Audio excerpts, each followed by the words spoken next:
senso de historicidade, de temporalidade, é uma marca tipicamente humana.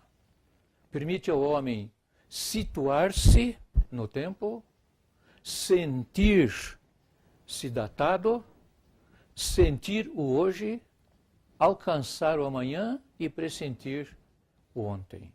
Tudo isto ele pode fazer com essa capacidade que ele tem de temporalidade.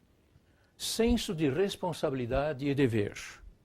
É a capacidade de desenvolver uma consciência que o dirige para aquilo que é reto, certo, segundo princípios, segundo padrões que ele não apenas pode conhecer e cumprir, mas que ele pode até criar.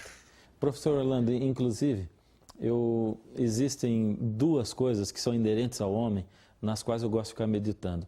Uma delas é a capacidade de escolher, de refletir, de agir, capacidade de fazer escolhas. E mesmo depois que você agiu mal, você ainda pode concluir que podia ter agido de uma maneira diferente. A outra delas é a nossa capacidade de transcendência. Mesmo quando a gente está imerso na matéria, a gente pode libertar-se desse senso de finitude que nós temos. O ser humano pode transcender para o abstrato, para o sobrenatural, para o impossível, para o espiritual em si. É essa nossa capacidade de atingir culminâncias quase inimagináveis nos campos do conhecimento humano, como a nossa capacidade, por exemplo, de pintar a Capela Sistina, ou de compor a Quinta Sinfonia, ou de escrever os Sertões, ou de colocar robôs na superfície de Marte, e outras tantas coisas que nós podemos fazer. Isso é reconhecidamente desnecessário para a nossa sobrevivência. O ser humano não precisaria de desenvolver isso para estar vivendo durante a evolução. Isso é algo mais. A seleção natural não pode explicar essas coisas, essas culminâncias que o homem atinge. Elas não são necessárias para a sobrevivência. O ser humano, de fato, é uma criatura com atributos muito diferentes de todos os outros animais, muito singulares. Professor Orlando, eu sei que o senhor se aprofundou muito no estudo de um assunto que é etnia. Eu queria que primeiramente o senhor explicasse para nós o que é etnia. Etnia, ela deriva de uma palavra grega chamada etnos, que se refere a povos, nações, populações e raças. No nosso contexto, a palavra etnia vai se referir a grupos ou populações especialmente marcadas no sentido biológico e cultural. A Bíblia, nos primeiros capítulos de Gênesis, ela relata a criação de um par original, do qual surgiram todos os descendentes da humanidade. A palavra Eva, o nome dado por Adão à sua esposa, ela quer justamente dizer ancestral, mãe de seres viventes, ou como alguns dizem, mãe de todos os seres viventes. Esta posição é conhecida normalmente como monogenismo, ou seja, uma origem só. E é uma posição aceita praticamente por todos. Ah, professor, o senhor falou uma coisa aí que me deixou intrigado agora, aguçou a minha curiosidade. Muitas pessoas dizem que quando leem a Bíblia e leem a história de Adão e Eva, que isso parece a história da carochinha. Mas, pelo que o senhor falou, mesmo os evolucionistas creem que foi um casal que originou todas as raças humanas? Sim, eles falam de uma Eva que teria aparecido e surgido lá na África e que originou, então, a humanidade. Esta é uma posição que também é assumida pelos evolucionistas, né? Esta posição também foi defendida pelo apóstolo Paulo.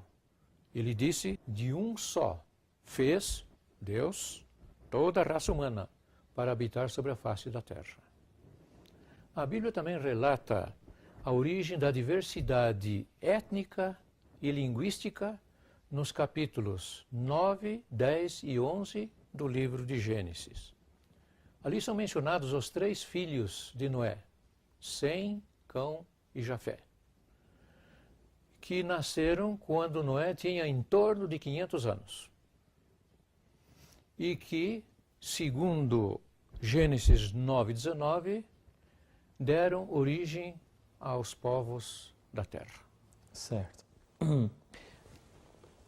Agora, preste atenção.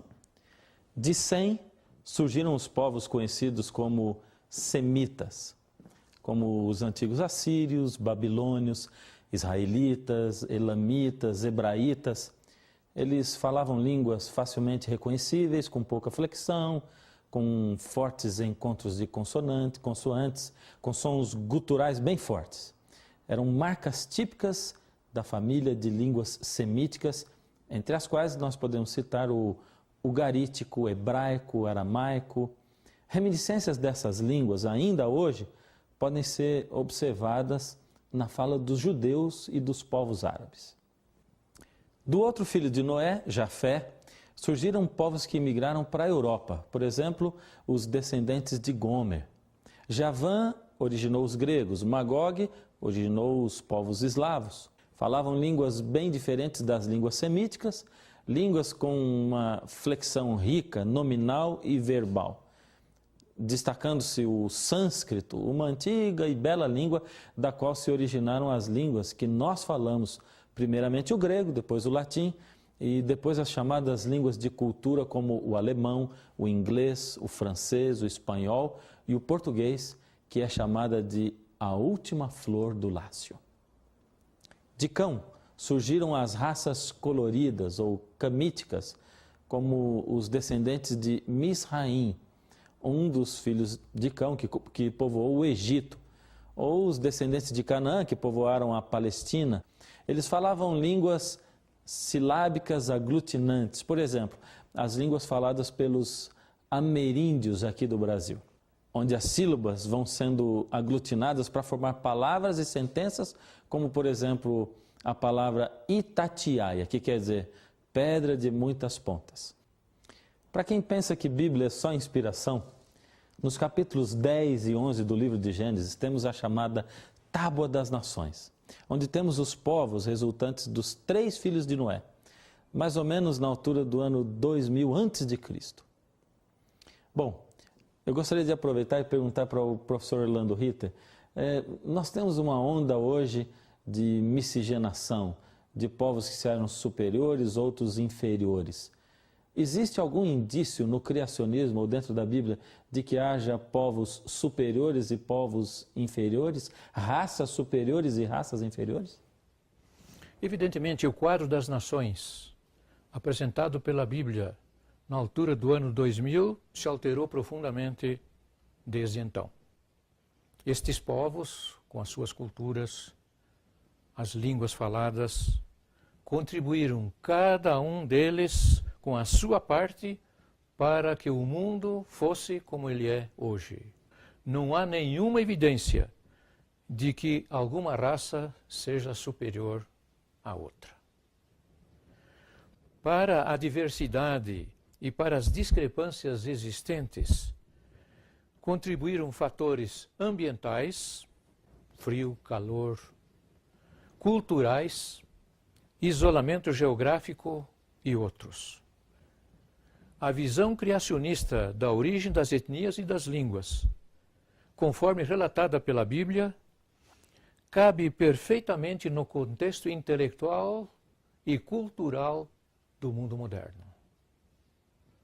Esse mundo tão colorido, tão variado e interessante no qual nós vivemos. Toda a humanidade contribuiu para que ele fosse como ele é. Após o dilúvio, havia somente Noé